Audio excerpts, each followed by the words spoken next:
PCR वाले कहते हैं जब तुम्हारे कपड़े उतरेंगे, जब जब हमारी इज्जत लूट जाएगी, जब हमारी एमएलसी होगी तब हमारे। किसने बोला आपको? पीसीआर वालों ने कहा लूटा तो नहीं है, तुम्हारा कपड़ा फटा तो नहीं है, कुछ हुआ तो नहीं है, तुम यहाँ से भागो, जाओ अपना घर में बैठो। तुम आए दिन वो सिमरन कौर मारती पीटती है, मेरी बहनों को गाली गलौज करती है, जिसमें मैंने समयपुर थाना में शिकायत किया, मेरी कोई सुनवाई नहीं हुई। मैंने ऊपर से भी किया, मेरी कोई सुनवाई नहीं हुई। मेरा झुग्गी में घर है, मेरा मछली का दुकान है बाबूजी, और कुछ नहीं है, कोई गलत काम नहीं करते हैं। बोलते थाना वाला कुछ किया तो नहीं है ना, जब करेगा बोलने से कुछ थोड़ा ना होता है, जब करेगा तभी जाके एमएलसी होगा। थाने वाले बोलते हम लोगों को कि कुछ तो बहुत तबीयत खराब है, लेकिन आए दिन मेरे को यहाँ दौड़ाया जाता है, मुझे धमकाया जाता है केस वापस लेने के लिए। मैं कैसे ले लूँ सर, उसमें मेरे को खतरा है जान का, मेरे पूरे परिवार को खतरा है, मैं नहीं केस वापस ले सकती।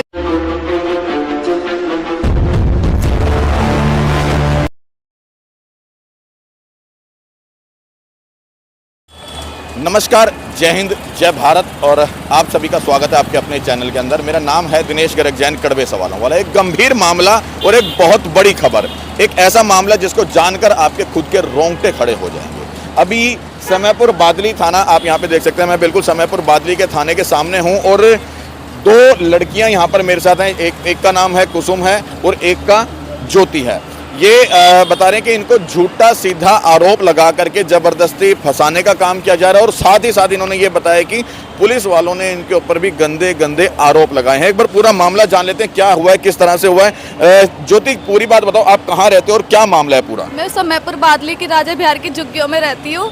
हमारे यहाँ सिमरन नाम की लेडीज है, वो दारू और सट्टे का काम करती है, हमारे आसपास ही काम करती है। तो हमारी मछली की दुकान है, तो ये आए दिन ना मेरी बहन, मेरी ये वाली दीदी है जिनके पैर में चोट है, मतलब पैर से चल नहीं सही से पाती है, और छोटी वाली बहन है, वो दोनों बेचारी मछली का दुकान पे काम करती है। आए दिन वो सिमरन कौर मारती पीटती है, मेरी बहनों को गाली गलौज करती है, जिसमें मैंने समयपुर थाना में शिकायत किया, मेरी कोई सुनवाई नहीं हुई।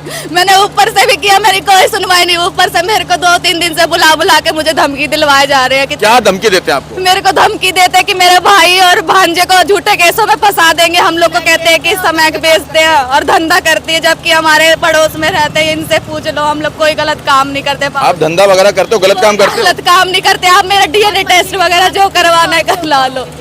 मेरा झुग्गी में घर है, मेरा मछली का दुकान है बाबूजी, और कुछ नहीं है, कोई गलत काम नहीं करते हैं। नहीं तो आपके ऊपर इस तरह के आरोप क्यों लगा रहे हैं वो लोग? वो गलत काम करती है ना, केस वापस करवाने के लिए कह रही है कि तू केस वापस ले ले, मतलब सुलहनामे का ले ले। मतलब मैं नहीं केस वापस लेना चाहती, क्योंकि मेरे को जान का खतरा है, मेरे पूरे परिवार को जान का खतरा है। और ये लोग मेरे पे जबरदस्ती वो डाल रहे कि तू केस वापस ले, केस वापस। आप शादीशुदा हो या नहीं? नहीं, मैं शादीशुदा नहीं हूँ, मेरे पापा, मैं कुंवारी हूँ। क्यों आपके ऊपर वो आरोप लगाते हैं? क्योंकि मेरे को बोल रहे कि केस वापस ले ले। आपके पड़ोसी आपके ऊपर आरोप क्यों लगाते हैं, क्यों लड़ाई झगड़ा कर रहे हैं आप? ये ना दारू और सट्टे का काम करती है, तो मेरा सिमरन को सिमरन कौर है ना, वहीं पे दारू और सट्टे का काम करती है। उसकी मछली की मीट की भी दुकान है, लेकिन ना आए दिन हमारे दुकान पे कहती है, कभी टूटी तोड़ दिया, कभी दुकान पे जानबूझ का दुकान तोड़ दिया, कुछ कर दिया। हम लोग परेशान हो गए हैं बहुत ज्यादा उससे, तो हमने कंप्लेंट करवाई यहाँ पे, तो मेरी कोई सुनवाई नहीं हो रही है। अच्छा, कितने दिन से आप चक्कर काट रहे हो थाने के? मैं बहुत दिनों से 10-15 दिन से चक्कर काट रही। मैं अपना मतलब यहाँ भी थी थाने में, मैं आगे भी गई, ऑनलाइन कंप्लेंट की, तो ऑनलाइन आप भी जानते हो सर 2-3 दिन बाद आता है। आप जो बोल रहे हो वो सच बोल रहे हो? सच बोल रहे हैं सर, हमारे पास एविडेंस भी है। अच्छा, क्या एविडेंस है? सर वो मेरी दुकान पे आए दिन चढ़ती रहती है, हम लोग बोलते बहन की वो हमारे को मारने के लिए गला दबा दिया था। तब मैंने समयपुर थाना में 112 कॉल करी थी, मेरा कॉल नहीं लग रहा था, तो मेरे 181 पे कॉल की, तो मैंने बोला मैडम देखो ऐसे से मेरे साथ बदतमीजी हुई है। तो उन लोगों के सामने उन्होंने पीसीआर को बुलाया, पीसीआर के सामने उसके दोनों भाई और वो सिमरन को, और मुझे कहती तेरे प्राइवेट पार्ट में मिर्ची डाल के मारूंगी। मैंने बोला सर देखो कैसा कैसा बोल रही है, गंदा गंदा बोल रही है मेरे को। तो मैंने बोला सर देखो क्या कर रही है, मेरे को गलत बोल रही है। कहती तेरे को क्या नाम है, बहुत गंदा गंदा उल्टा सीधा बोला उनके सामने। तो सर बोलते हैं, वो जो पीसीआर बोलती है, तुम्हें तुम्हारा वो सर्वर थोड़ा फोड़ा जो तुम्हारा एमएलसी करवाने के लिए जाओ लेके। अच्छा, आप बताओ क्या मामला पूरा? मैं और मेरी बहन दुकान पे बैठे रहते, मछली बेचते। उसके भाई मेरी छोटी वाली बहन को बोलते तुम्हारे कपड़े उतार कर तेरा रेप करवा दूंगा, जिसका मैं विरोध करती तो मुझे मारा पीटा जाता है, लेकिन हमारी कोई सुनवाई नहीं होती है। जब हम थाने में या यहाँ आते तो उल्टा हमें धमका के भगाया जाता है। मेरी बहन को कहते हैं कि क्या नाम है तेरा रेप करवा दूंगा, कपड़े फड़वा दूंगा। जब मैंने पीसीआर वालों को बोला, बोलते थाना वाला कुछ किया तो नहीं है ना, जब करेगा बोलने से कुछ थोड़ा ना होता है, जब करेगा तभी जाके एमएलसी होगा। थाने वाले बोलते हम लोगों को कि कुछ बोलने से कहते पीसीआर वाले कहते जब तुम्हारे कपड़े उतरेंगे, जब हमारी इज्जत लूट जाएगी, जब हमारी एमएलसी होगी तब हमारे। किसने बोला आपको? पीसीआर वालों ने कहा लूटा तो नहीं है, तुम्हारा कपड़ा फटा तो नहीं है, कुछ हुआ तो नहीं है, तुम यहाँ से भागो, जाओ अपना घर में बैठो तुम।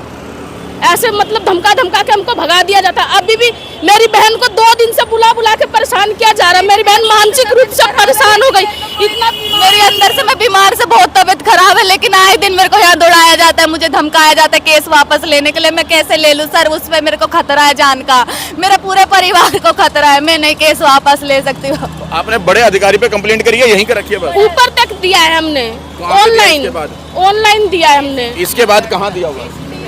डीसीपी सर को दिया है, फिर मतलब कमिश्नर। क्या बोला डीसीपी सर? तो डीसीपी सर से आज भी हम मिलने के लिए आए, हमें मिलने नहीं दिया गया है। हमें मिलने ही नहीं दिया गया है, हमें मिलने नहीं दे रहे डीसीपी सर से। अच्छा, आप कौन हो भाई साहब? मैं तो पड़ोसी हूँ। इनका? हाँ, सामने जो ये बोल रहे हैं सच बोल रहे हैं? ये तो हम तो ड्यूटी करते हैं, ये मछली के दुकान कर रखते हैं, हम तो 8 घंटा 12 घंटा ड्यूटी करते हैं सर। ये लोग शाम को आते हैं, तो जब आते हैं तो सुनते हैं ये हुआ वो हुआ, बस यही सुनने को मिलता है। जो ये बता रहे हैं, जैसे इनके ऊपर आरोप लगाए जा रहे हैं, वो जो महिला है वो लड़की है, इनसे आरोप लगाते हैं, सही कह रही है ये आरोप सही लगा रहे हैं। अगला मैं तो देखा नहीं हूँ, और ये किया यही मैं सुना हूँ जो ये ऐसा ऐसा धंधा हो रहा, मतलब दुखी करते हैं इनको? हाँ, दुखी करते हैं। बाकी मामला वाकई संगीन है, क्योंकि इनके ऊपर जबरदस्ती के आरोप लगाए जा रहे हैं कि आपको कपड़े तो नहीं फाड़े या आपके साथ बलात्कार या रेप तो नहीं हुआ है। जब हो जाएगा तो क्या वाकई हमारी देश की पुलिस, हमारी खाकी वर्दी दिल्ली पुलिस तब जागेगी जब इन बच्चियों के साथ जघन्य अपराध हो जाएगा। न जाने कितने जघन्य अपराध हमारे देश में आए दिन होते हैं, आए घंटे होते हैं, आए मिनट होते हैं। आज ये थाने के सामने बैठ करके लड़की अपनी इंसाफ की गुहार लगा रही है कि मेरे साथ इंसाफ हो, और इंसाफ की गुहार लगाते लगाते आज इसकी आंखों में किस तरह से आंसू है, किस तरह से बिलख रही है, वो आप साफ तौर पर देख सकते हैं। निवेदन करूंगा क्षेत्र के डीसीपी साहब से इस मामले के निष्पक्ष तरीके से जांच की जाए, और जांच करके जो भी दोषी है उसको कड़ी से कड़ी कार्रवाई जरूर की जाए, क्योंकि बात एक महिला की इज्जत की है, बात महिला की आबरू की है, बात मान सम्मान की है। जय हिंद, जय भारत, वंदे मातरम।